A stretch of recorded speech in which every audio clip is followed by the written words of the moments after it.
Welcome to the Lift As You Climb podcast, where it's all about the journey and the joy of discovering who you are now, deciding who you want to become, and embracing your genuine identity, influence, and impact.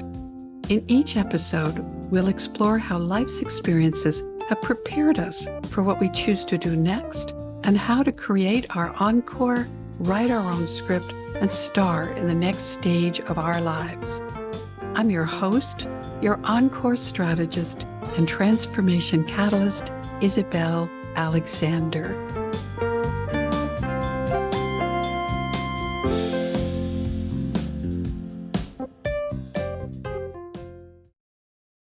Hi, everyone, and welcome to my inner world. And today I'm sharing the microphone with me, myself, and I. And we've been having a rather interesting discussion around who we were, who we are, and who we'd like to become. Now, it's not a surprise because I'm the author of the book, Who Am I Now? Feminine Wisdom Unmasked and Uncensored, that I spent a fair bit of time thinking about really what made me me and brought me to this stage in my life. And who do I want to become? Who will I be next? And that my life's experience are the culmination of exactly who I am now. Because I'm very interested in this, in the amazing complexity of our human nature, I love to read and be open to other concepts. And I'm enjoying very much a book by Dr. Benjamin Hardy called Be Your Future Self Now, The Science of Intentional Transformation. And of course, it's just an extra bonus because I am the transformation catalyst and I am all about changing and evolving and growth. Now, coincidental in the timing of me listening to this book on Audible on my way to the hair salon the other day, I happened to overhear a conversation there about my hairdresser speaking about her sister, who she looked up to as a role model as a child, telling her and her younger sisters that when they became adults, they had a privilege and, in fact, a responsibility to reach back to themselves as children, their inner child, and love them the way they wish that they had been loved, and listen to them the way they wish adults would have listened to them and cared for them and protected them, and valued and encouraged them. That really warmed my heart. In fact, it made me feel a little teary-eyed at the moment, thinking about this beautiful, beautiful, loving, compassionate opportunity to talk to ourselves when we were younger, when we were children, and reassure ourselves that we were worthy, that we were loved, and that not everybody around us knew how to parent us and nurture us, and that there were circumstances that were far beyond our control, and that outcomes were not our fault. We were children, children worthy of being loved and cared for. That's anchored with me with the thought about who am I now, but put me more in touch with who I was as a child and really contemplating how I view those circumstances in that lens and how it affects who I am today and my confidence and my sense of self-worth and self-value. So the two sides of the spectrum for me here is thinking about my past self and thinking about my future self as I was listening to Dr. Hardy read his book. I really encourage everybody to buy this book because it's very thought-provoking, but it's also really a great how-to manual on deciding who you want and what you want from your future and how to get that effectively. All of that was for me, that whole affirmation of what I've always thought, that there really is a me, myself, and I, and how I show up in the world as a result of my past experience, how I'm dealing with my present and the future that I'm looking forward to, how embracing all the stages of development of my life is essential to really having a relationship with myself every day and giving myself grace and giving myself atta girls and high fives and knowing what I can do, what is within my control to change, which in truth is mostly my mind. So I would love if you would imagine with me a scenario where the three of you are invited to get together. You get to invite yourselves, invite them to get together with each other and share and compare their experiences and perspectives and see what you can learn from each other. I have a list of 10 questions that I created for this salon, this conversation, the meeting of the minds that perhaps you'd like to ask of yourselves.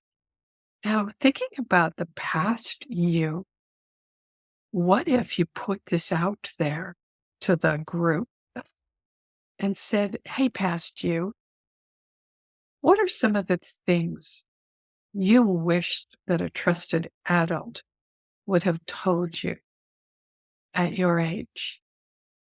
How do you forgive yourself for not knowing then what you didn't know and you know now? What wisdom can you learn from that scared or sad inner child? And you might ask your present you, what are the things that you enjoy most about your life now? What lights you up? Who are the people in your life now that lift you and make you feel valued and valuable?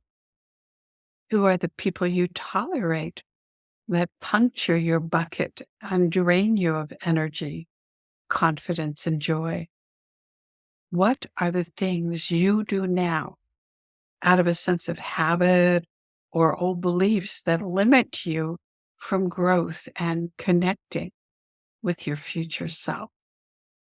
And then directing the conversation to your future you, what are you most excited to share with past and present you to encourage us to keep believing and achieving? What would you be most disappointed about if we didn't go for it? And what are the traits that you loved most about the trio of us? Having compassion for all of us and recognizing that integrated we are one, I think it's so important to pause for a minute and really accept that we've been through some experiences and our hardships, but that's what crafted us and created us to be who we are today.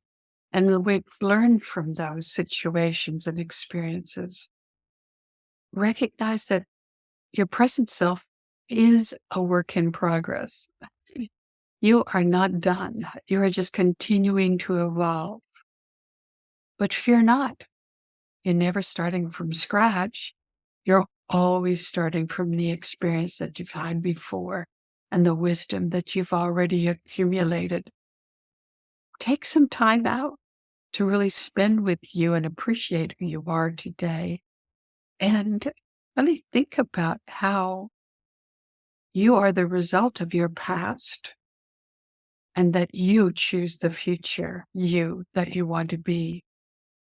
Write a letter to your future self, detailing what that life is like, where you live, who is in your life, what you're doing to make a difference, how you're being rewarded, how you feel appreciated and valued, what you do for fun, all of those things, any of those things, what your house looks like, how much money is in your bank account.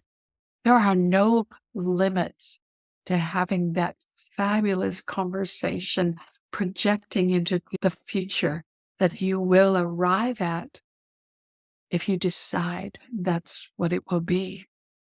This perfect trio of us, the me, myself, and I's, the past, the present, and the future, are who we are, who we were, and who we're becoming. And without that beginning, middle, and conclusion of our life story, we wouldn't be uniquely us. These are the ingredients that are the recipe of who we are. The most exciting part of all of this for me is that I know I'm the author of my own story. It's never finished. I can continue to rewrite and plan and vision different chapters, different choices, different stages, different cast and crew, different co-stars. And most importantly, I can love all of me and all that I have lived in my lifetime. There are no mistakes in our life. Every experience, whether it's pleasant or unpleasant, planned or not within our control, directed by us or temporarily by someone else, they're all opportunities for us to grow and to learn and become more of us. Keep lifting yourself and keep climbing. Never stop becoming the best version of you. Your encore. You are the author of that script. It is your choice to say yes to your life, to your future. So, high five to you. Thank you for spending this time with me. I hope our conversation added value to your day and expanded your vision for your legacy and impact. Please join me in increasing my impact and expanding my reach to even more people by sharing this episode on social media with friends and leaving a review on Apple iTunes, Spotify, or channel of choice. To catch all the latest from me, subscribe on your favorite podcast platform. Connect with me and others in our community Facebook group, the Lift As You Climb Movement, where you can engage, be inspired by, and grow with a tribe of like-minded people. As I evolve as a podcaster and spokeswoman for collaboration and economic empowerment, your input and feedback are especially important to me. I welcome your suggestions and questions to hello@theencorecatalyst.com. Until we meet again, please remember your success may be the foundation for someone else's. Together, we can raise success ladders around the world.